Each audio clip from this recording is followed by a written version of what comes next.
Welcome, everybody, and welcome to Doni Shimamoto from Enterprise Technologies.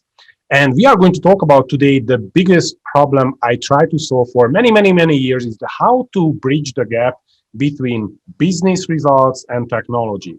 So a little bit of the background here is that each and every business want to try to kind of improve their capabilities, improve their operations, sales, HR.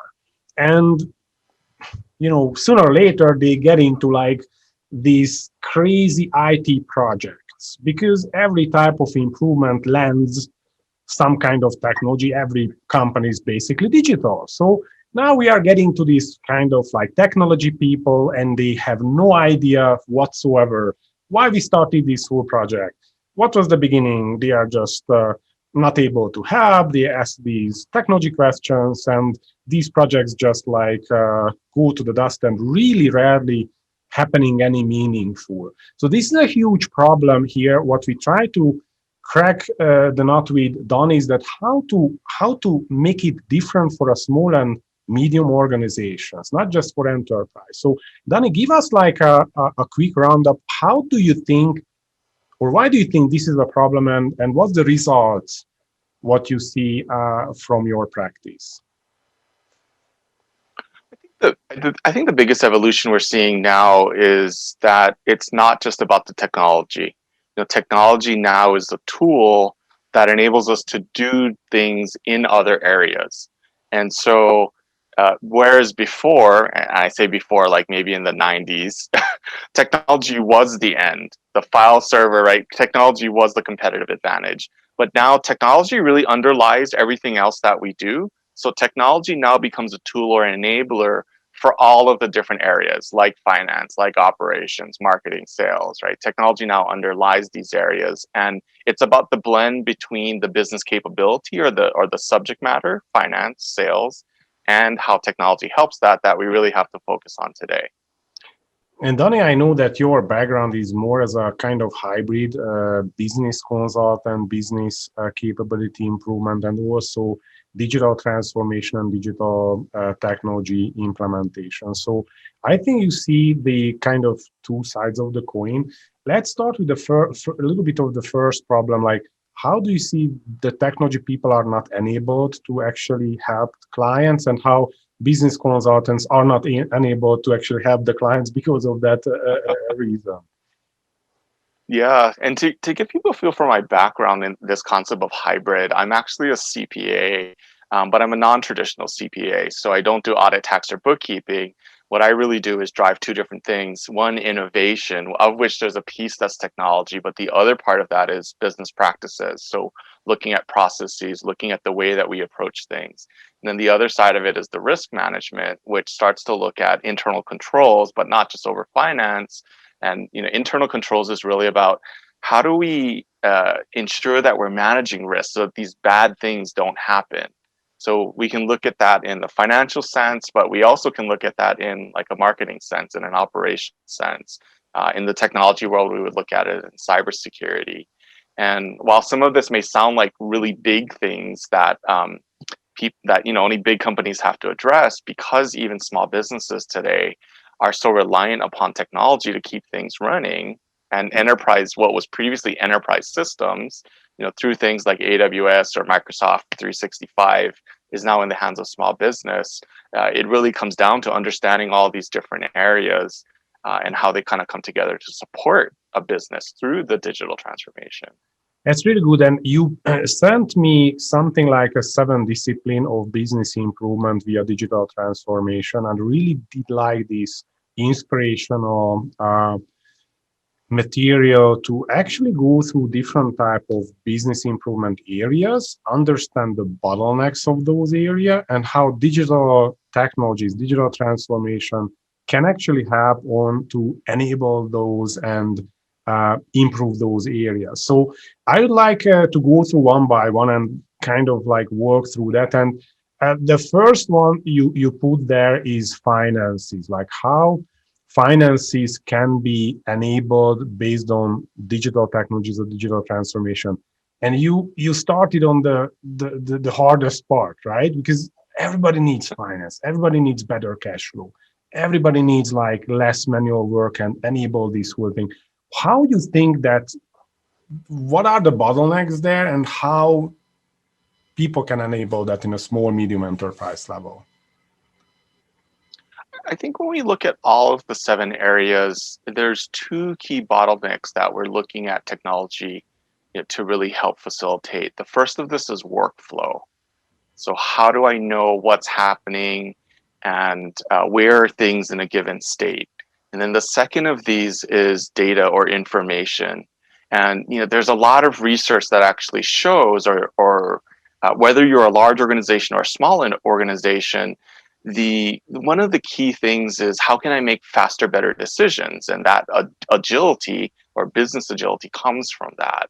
So both of these end up being things that technology can help support within a given business capabilities area. So like finance. So to dive into to dive specifically into finance, when we look at finance, think about just the general accounting or bookkeeping, right? What invoices have I processed through? Who needs to be paid? Who have I paid? Who haven't I paid? That might be all the expenses coming in. The other side of that is going to be around billing, invoicing, or basically the money coming in.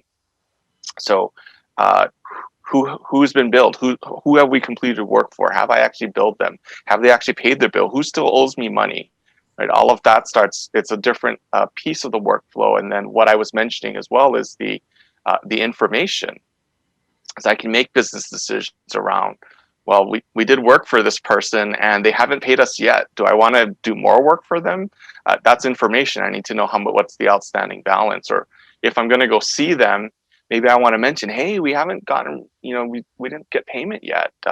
You think you could help get some money over to us so that we can, work on the next thing you want us to work on? And all that also comes back into kind of the third area we really look at in the finance, which is cash flow. In small business, cash is king. And if I can't pay my employees next week, where's that money coming from? So really understanding cash flow, which is a combination of the other two information from the other 2 areas, that can really help to drive some additional decisions. What am I going to buy? Am I going to invest in a new piece of equipment or an upgrade maybe to, my office or maybe into a virtual platform, right? All of that starts to drive, I think, different decision making. It's really interesting, and what you're saying is really, I think, profound in a sense of see everything through 2 lenses, how we can improve the workflow and how we can provide better data for decision. And I feel somehow these are in synergy, because the better the workflow is, the more meaningful information we can get. And also when we have a better information report, we can actually enforce better workflows, actually put the importance there. So accounting, I see that the laborious work, the double entries, like all these like nightmares, people, like I was leading like a fairly large wholesale organization. My question always was like cash flow, and to get to a cash flow was like weeks to get the data, and I never trusted the data. It was always kind of looking to the details. And how do you feel that business executives, what type of expectations 2021 an executive should have with like cash flow? Like what, like it's weeks, or like how you, what is like, because we get used to so bad. We put the bar so low, yeah. But I don't really know what's expectation we can have. Right, and that's where again we're going to turn towards technology. The problem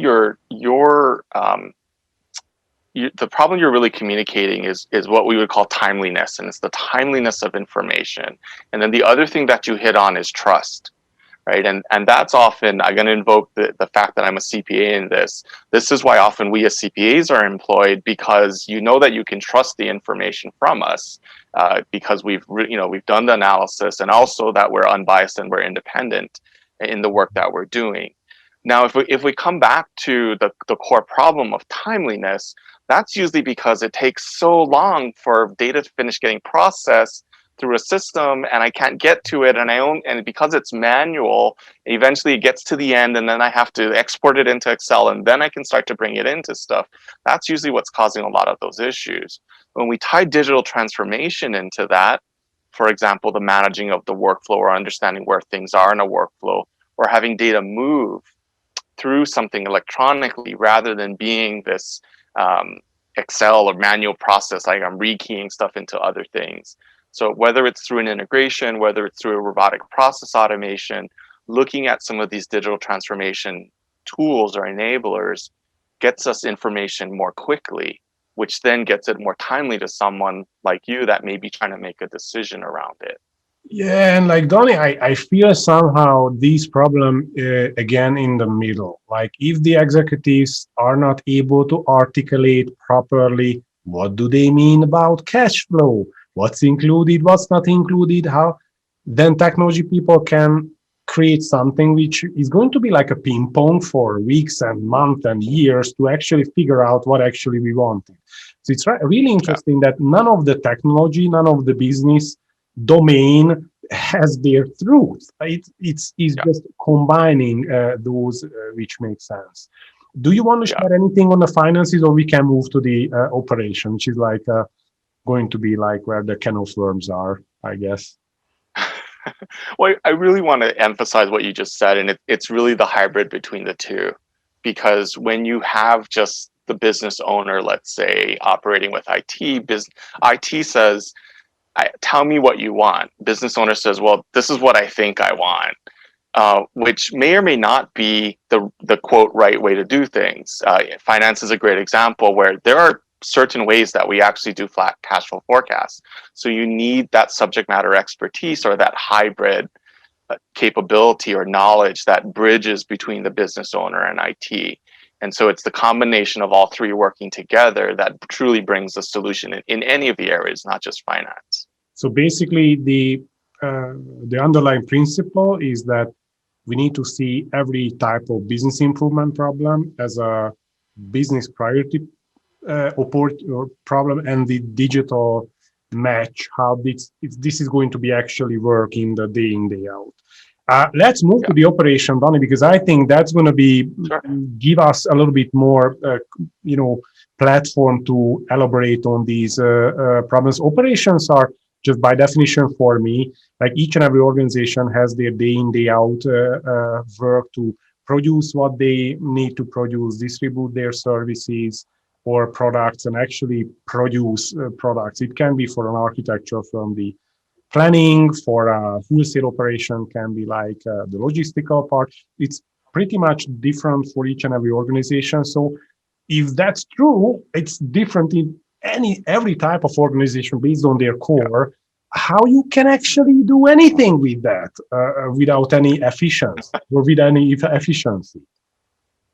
Right, and it's that efficiency that is really what we start to look at with operations, and being able to make or to determine what's efficient or not efficient. That's, I think, really important there. And when you start to look at that, again, it's going to come back to data, right? What is actually happening in manufacturing? Usually, it's very easy to kind of see that because I'm taking these supplies, changing it into this widget, into that widget, maybe into now this whole product that I'm now delivering. You gave the example of an architecture firm. So when I'm starting to look at services, in services, I'm looking at hours because that's really what we're working with is hours. So how am I measuring the amount of hours that people are spending, whether it's architecture, whether it's accounting services, whether it's law, right? Any of our professional services are all going to be based on these hours. Take a look at a restaurant. With the restaurant, it's also what are the dishes and how many tables and how many people are coming in, right? These are all operational metrics that have underlying data where if I'm using the right systems, I can start to grab that data, I can start to analyze it, and I can also start to use it perhaps for projections into the future. It's interesting because like if you see like larger organizations or even any type of organization have this type of like inventory management and distribution, logistic management, stuff like that. And these are like in an acronym, enterprise resource planning. That was like a 90s and 2000 was a big movement for ERP system in like implementations. And that was the telltale sign of the failed IT projects. Like most of those actually failed, like SAP, Yes. huge bills, a lot of consultation because of these type of operations. So I think it's underlying your point of without having a business maturity and business priorities and matching with technology capabilities are going to actually just produce failed projects. So how would you comment on that, or what we should do with that? So I think two things to think about there. First, the concept of enterprise or enterprise resource management. There's a lot of failures in there in the large companies because they're so complex. So as we're working with smaller entities, which most of us are working with small and mid-sized organizations, we don't have to fear as much about that failure because we're working with much less complexity, which makes it, in that sense, easier to work with. That complexity that we see in larger organizations also leads towards difficulty in creating analytics or understanding the underlying data. And we don't have that in small to mid-sized businesses. The other thing I think to look at is in a lot of times with those large ERPs, they're so customizable that a lot of the failures is because they weren't customized correctly. In our smaller businesses, when we're generally working more in a best of breed environment, where there's a little bit of customization, but a lot of these solutions that are targeting smaller businesses really kind of embed within them the best practices. And so it's a matter of understanding and doing that matching between what is your business practice and what is the right tool or solution to actually implement that. And that's the piece where it's, again, that understanding of the process itself or the workflow and what data or information am I trying to get out of that drives that solution selection. It's really good in operations. Many times I see like I'm from Europe, and in Europe, like ISO certification and these type of certifications were pretty widespread. And how I feel is that I wanted to have an ISO certification for our organization to be prepared to implement some sort of technology solution, because you're right, we had to dial our processes, the roles, the data flow, the bottlenecks, and then be able to apply any type of solution. So most of the executives see these shiny objects of nice reports and good looking, alerts, and like, okay, let's purchase this system, and that's for failure. So let's move to a totally different domain here, Donnie, to marketing. Marketing seems to be, if you're thinking about digital transformation, digital world and business capabilities, this is probably the less, or it has a more concrete, like online marketing, Google AdWords, everybody's like, oh, that's digital online marketing and stuff like that. But now I feel somehow like this whole marketing driven by these really intrusive technologies is just, sometimes I feel that we lose sight of like differentiation, brand, and everything, and we are just go after the new shiny grow hacking opportunities and what's working, how to get more demand, how you get more promotion and things like that. So how you feel about that? Because I think this is really a different sides of the coin than the operation. Yeah. And marketing is definitely one of the areas where you really need to ensure that you have kind of that trifecta of the business, technology, and then the marketing domain expertise, right? In branding and voice and this whole, like, what are we actually trying to achieve, and how are we getting ourselves out there? So marketing in particular, I think it's very important to ensure that we have domain expertise. The challenge is that often the very good marketers are completely technology inept, right? And so kind of having those three pieces really come together is key as we look at marketing. But marketing, we have to remember, is part of the overall sales funnel. And so as I start to tie these things together, the other challenge I often hear with people in marketing is well, I spent all this marketing money in marketing, but I don't know whether or not it's actually achieving any results. And this is where I think I'm going to call it the enterprise perspective, but I don't mean enterprise big. I mean enterprise looking at the entire organization.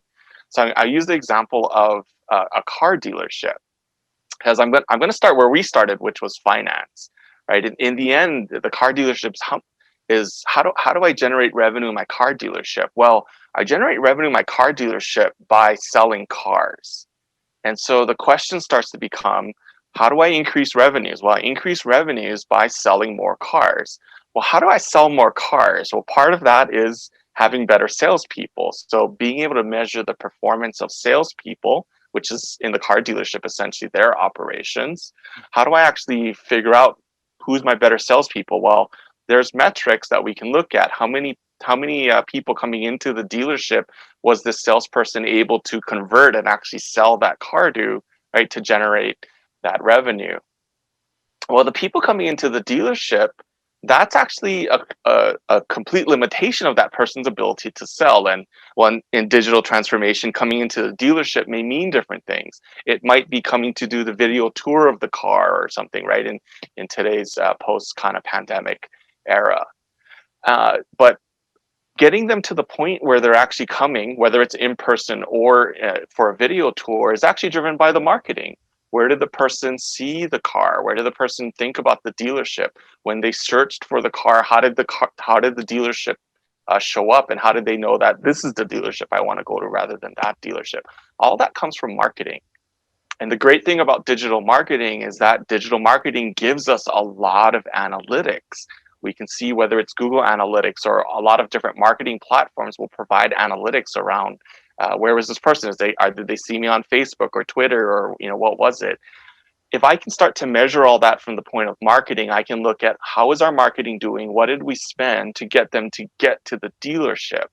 Then from the dealership, whether it's in person or virtual, how do we get them to the salesperson? And then what is that salesperson's ability to close the sale and get to revenue? We've now, through data and all of this being digital and the digital transformation of the sales process, we've linked marketing spend and marketing capability to revenue generation. And so I've got a whole accountability flow between marketing and my endpoint sales and profitability of my dealership. It's really interesting because I'm thinking back what you said at the beginning is that workflow and data.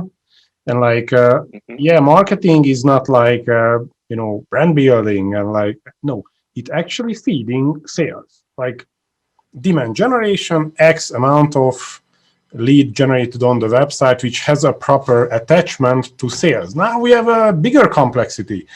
We have the digital guys, we have the marketing guys, we have the sales guys, we have the executives of the business. And now to actually make this whole thing work is a lot of good collaboration, a lot of good talking, a lot of good brainstorming, and actually have some kind of strategy, because other than that, it's super easy to generate campaigns and do flashy, different shiny campaigns. And after that, okay, that went well.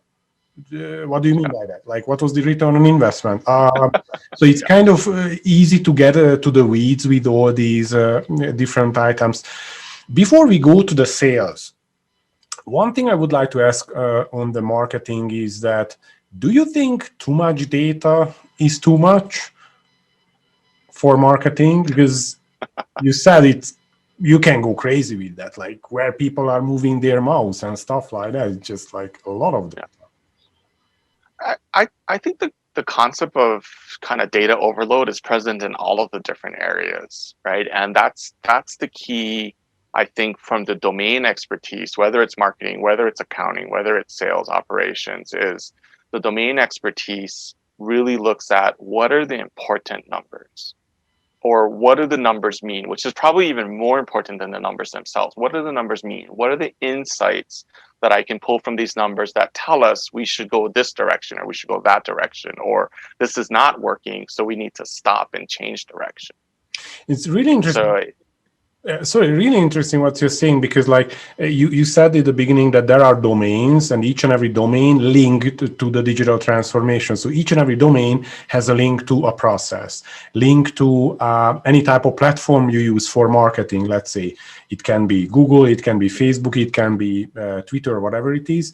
And also it tied to reporting. Holy smokes. Now we have not just marketing reporting, but the reporting engine, what we have underlying, is fed by relevant marketing data, and it's totally reasonable, like how many people visit the website on that age, and that's super practical. So it's you're right. If you are not able to make decision, then you're gonna get overload. But if you actually be able to prioritize, that's easy to divide noise from the signal, let's say.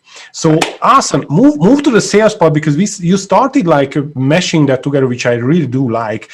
Is that somehow like marketing and sales has kind of boundary, when sales is like more after demand generation, generate the leads, like qualifying those leads, acquisition of clients, like in a car dealership, and more likely for car dealerships as well now, account management, car as a service, a revenue officer rather than salespeople, because they want to make sure you are buying the second car with them and you replace the car and extend the lease. And now this whole thing as a subscription economy, like sales, is really different now that it was before, and enabled by these digital technologies, right?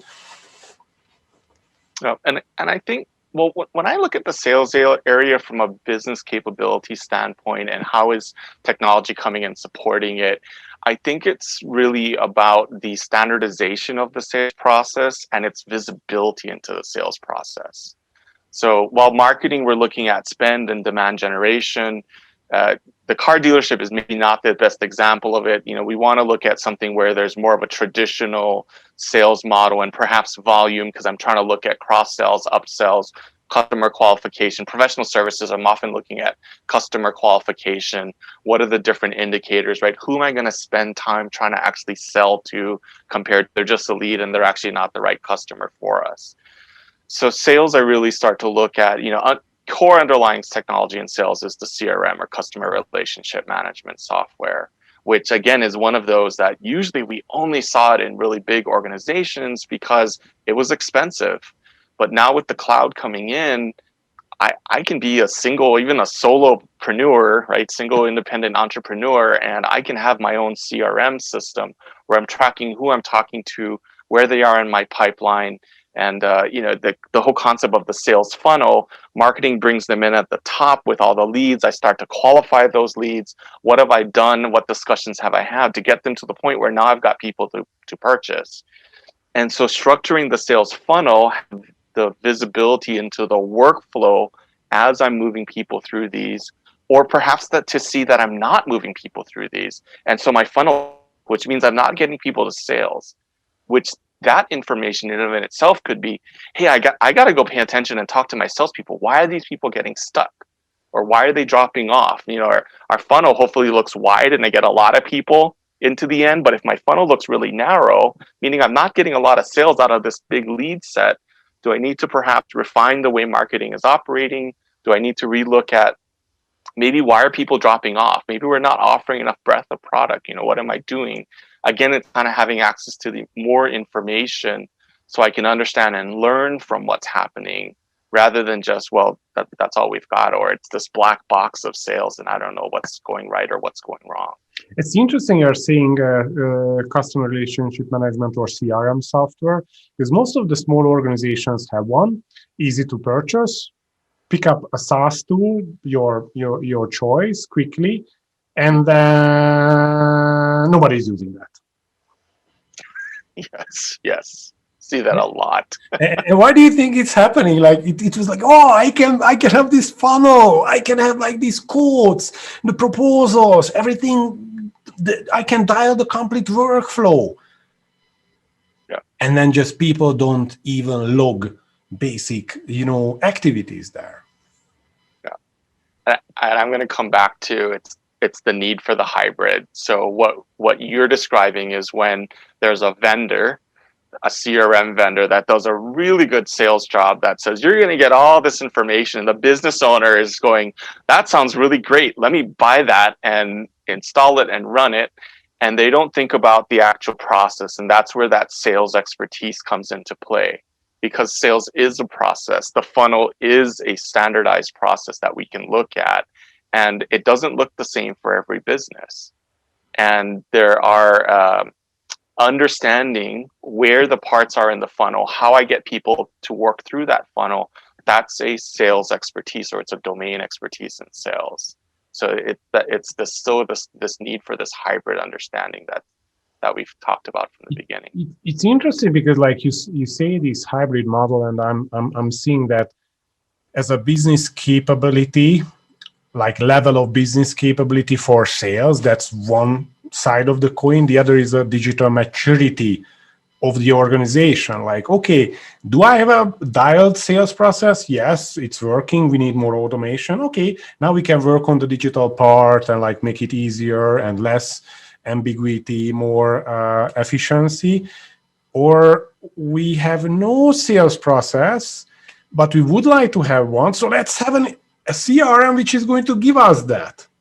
And that's when we fail, because this cannot be purchased one from another. It's always hand in hand. And what I really do like on the digital maturity group has the business capability model and also the digital maturity model, which you can see actually you don't have a sales domain problem, you have a process maturity problem. Like your organization is actually not addressing processes, not checking processes, not having processes.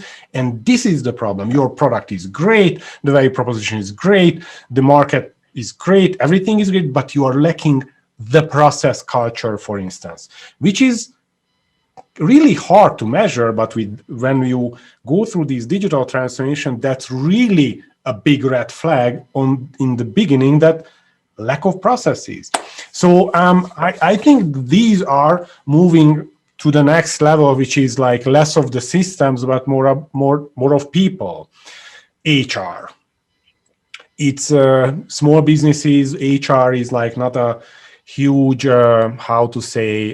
priority, let's say, but how you recruit people, who you recruit, how you retain those people, how you develop those people, like many things you can actually enable through different technologies. And actually, more likely or not, Donnie, what I see, people are expecting that. Like, employees are actually getting younger. They set higher expectations to organizations, how they get onboarded, how they get access to us, how they can use devices. And like that's getting back as an HR type of project or problem. How do you see that from these perspective?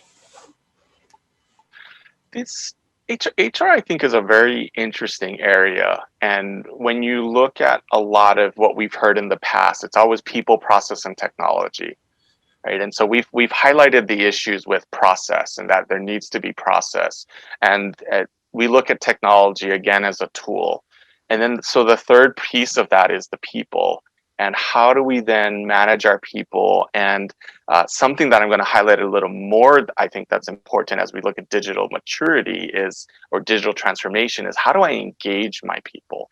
If I engage my people correctly, I'm going to retain them more. I'm going to be able to better develop them. And that's one of the big changes that we've seen as people went through the pandemic and this move into remote work was, how do I replicate this engagement that I used to do, which often was done face to face in the office, because we were either sitting down next to each other or having lunch together, doing things.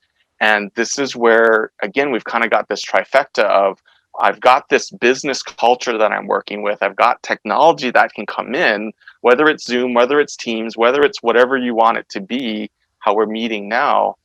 And what then is the underlying HR expertise that comes in and says, well, based upon the type of business you're running or the way that you're the values and the corporate culture or the business culture that you want, right? How does that all come together? And how do we change that into this digital paradigm? And how does that translate into the digital paradigm? That I think is core as we look at HR technologies, because it's not just about payroll, it's not just about benefits. Now it's about engagement and interaction, and how do I actually create a virtual culture or enable a virtual culture or a digital culture? Maybe we might be able to say that. It's think about Donny. You remember the cigarette breaks. The guys who were smoking had all these cigarette breaks, right? Or smoking breaks. They didn't work when they did the cigarette breaks, right? And then we get to this kind of mobile phase when people started like Facebooking when they were working or phoning, right? And it was kind of annoying, right? Because I want a Facebook too, whatever. And then this whole pandemic shifted and everybody had to completely work from home. And how, like, I saw my friends like, hey, now I can work the 5 hours I was always working. Just I can go to a bike ride because I don't have to sit on the office. And people kind of see that, you know what, these guys are actually working. I don't have to oversee them in an office. So that the whole shift on the pandemic and the remote work is probably 90% of HR, culture, trust, communication, collaboration. And it's really fascinating to see that how actually HR and digital transformation is a great example how companies were able to go quick and agile, and how different organizations slow down dramatically. So if you see that from that angle, I think it's a great big experiment that actually these areas can be really leveraged with technology. How you see these kind of pandemic and HR in that perspective? Well, this is actually one of the areas where I think there's a lot more opportunity. So when people thought about remote work, they first really looked at, again, kind of Zoom, Teams as the meeting platforms. So now I can keep in touch, but there's a whole suite of additional HR applications that is looking at pulse surveys, that's looking at gratitude, that's looking at um, facilitating one-on-one check-ins, which gives us additional data versus before we would have probably just had to talk, right? I would have been, hey, can you come to my office? Let's talk through this. And it becomes this thing that happens, but there's no documentation. There's no feel for how often is it happening. Now we've got HR apps. I'm going to call them apps. It might be on the phone, but it might be a web app. Or it might be something that sits in Teams that I can now use where I can see more documentation. The nice thing about that is it also starts to create accountability.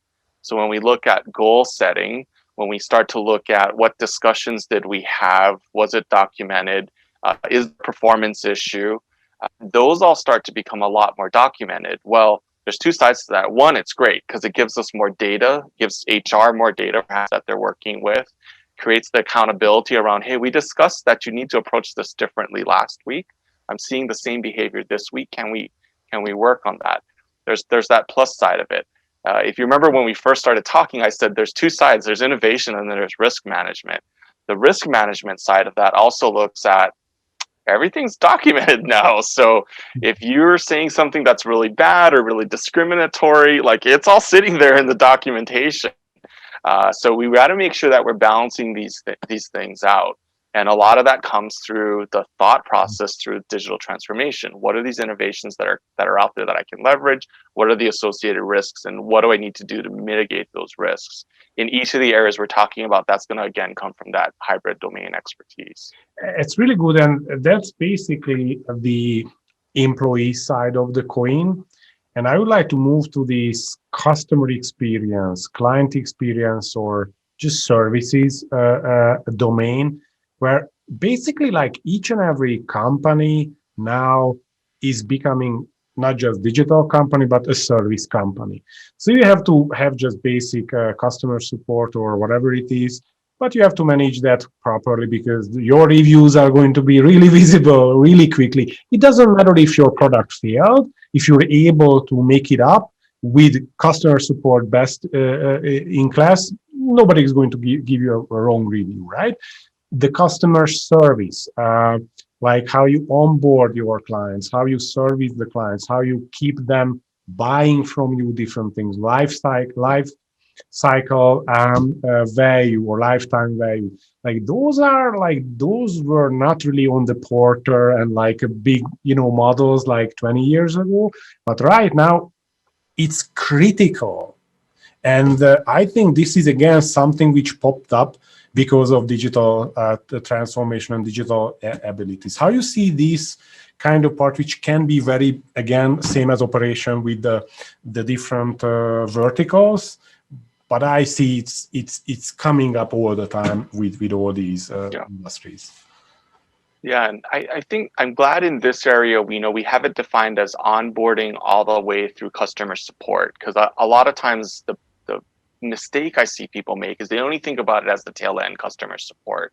But we've talked through marketing, which starts to bring them in, sales, which then closes that sale and gets them in as a customer, and then we're heading off into onboarding. So really, we're seeing that onboarding are already at the top of or at the beginning of the business interaction. And then it's then really is kind of operations or delivering the product or delivering the service to them. And then at the tail end, they're back in customer support. And this whole area, if people want to look at it, it's customer experience or CX. You'll see that the whole concept of customer experience from marketing all the way to the point of support. The whole integrated customer experience, and I say integrated because we can't think of these as individual silos. We need to think of this as a whole. That really, when we bring it into the digital world, presents some great opportunity again, but also again some great risks. The challenge there is that in the digital world, one, expectations is increased a lot because I want to see it happen a lot faster. And I'm also expecting that this customer support person can see everything else that happened earlier on. That what did I buy? Why am I having a problem? That I had a problem earlier and I reported it to sales or I reported it to customer service and I'm calling in again. So it ups kind of the ante for a lot of businesses, even small businesses, to understand and have more integrated data or information, which is going to be that digital plumbing that's underlying which requires a higher level of digital maturity. So this customer service aspect, even though we're touching on it as one of the endpoints, really is important as I look at the entirety of all of my different areas, because I need to have, or I need to be able to get to a single view of that customer, or at least the information that I have about this customer. It's really interesting because the customer experience as well, I think, which is pretty much, I'm not saying unfair, but unfair with smaller organizations that I get used to purchasing stuff from my phone, icons, pay quickly, get everything. So I'm educated that I have expectations like pretty high. So even like a superb UX for a small business is a big ask to actually do that. I go to the local restaurant and I'm expecting that I get back feedback. When I go there immediately. It's not really fair to get those expectations to local and small medium businesses, but most customers have those expectations. So it's really wouldn't be just the, how to say it, on its advantage. It's just staying in business. That's required. It's table stakes. Yeah. Table stakes. Really good. And anything on the user experience or service part? Or moved?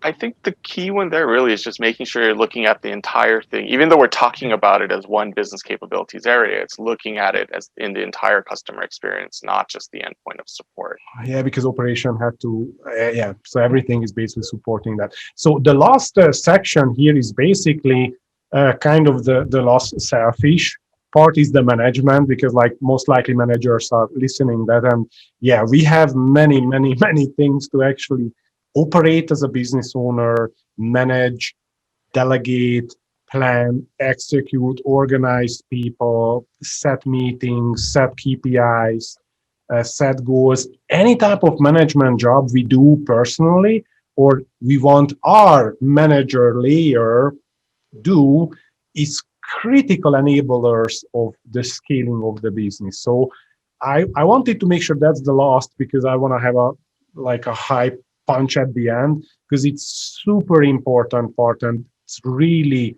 full of low hanging fruits of that area. What do you see as low hanging fruits, or what do you see as a most lever of those all? I would agree with you that this is probably one of the areas where people want to focus on. It's a great entry area into digital transformation because the first thing you can do is look at, where do I already have data? I don't need to necessarily implement a new app, or I don't need to introduce something new, but where do I already have data, and what decisions am I trying to make where I already have some underlying data that I can go and grab?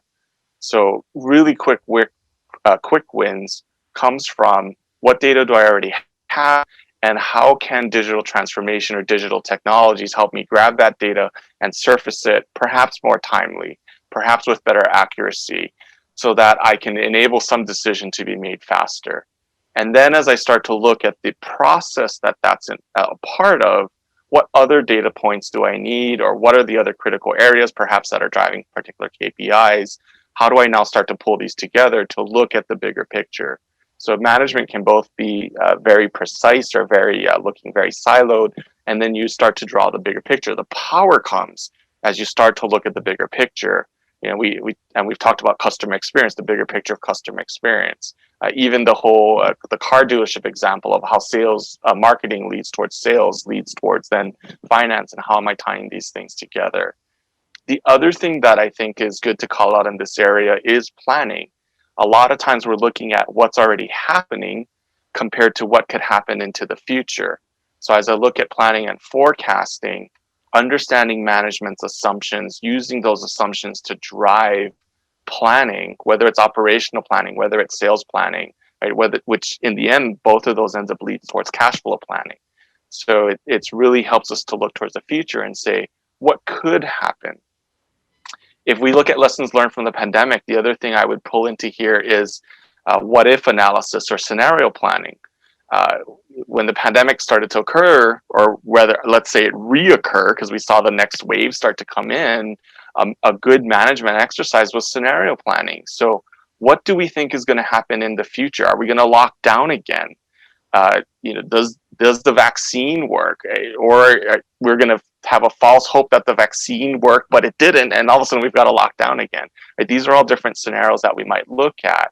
So having data from our different systems and then using that with modeling to project outwards and say, well, if we have to lock down again, this is what it looks like. This is how it affects our operations. This is how it changes our staff scheduling. This is how it changes our supply chain and what's going on there.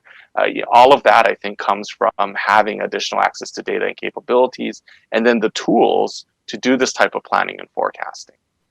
It's really profound because managers not just have to be more efficient as themselves, but they have to drive culture, they have to drive other managers below them to be able to scale. And that's magnifying the problems and the issues to actually execute with many, many uncertainties and be calm. And what you see, like many times, the data is just giving us the sleep at night factor that, okay, it's good, no problem. I have to preserve my energy. And then I can hit something, not like being, oh, what if this happened? What if, like, it just clear out the noise and the stress, and not just like spinning wheels and being anxious all the time, right? I think it can definitely do that, and it's probably not the data itself so much as what we're doing with the data, like the scenario planning that lets us sleep at night. The other thing that I think a lot of the data does from a management standpoint is it gives us validation.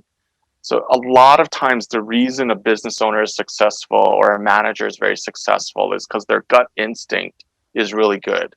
They can kind of anticipate what's going to happen, or I think this product will sell, and they can go behind that and say, okay, we're gonna do this, we're gonna move forward, and they make really good guesses or really good gut feel decisions. What the data does is it helps to provide evidence, and there's this concept of evidence-based decision making, that I now can pull evidence, whether it's actual data or it's projected data, to say this is the best decision, and I can start to validate those decisions using data and projections rather than it's just I think this is the best way for us to move forward. Donnie, that was like profound, honestly, these 7 areas. And I know it's a kind of big ask, but if you would be able to summarize that or have a punchline or have like have a little summary of like what's the essence of business improvement via digital transformation, what would you say? I like to think of the 7 areas as perhaps different instruments within an orchestra, right?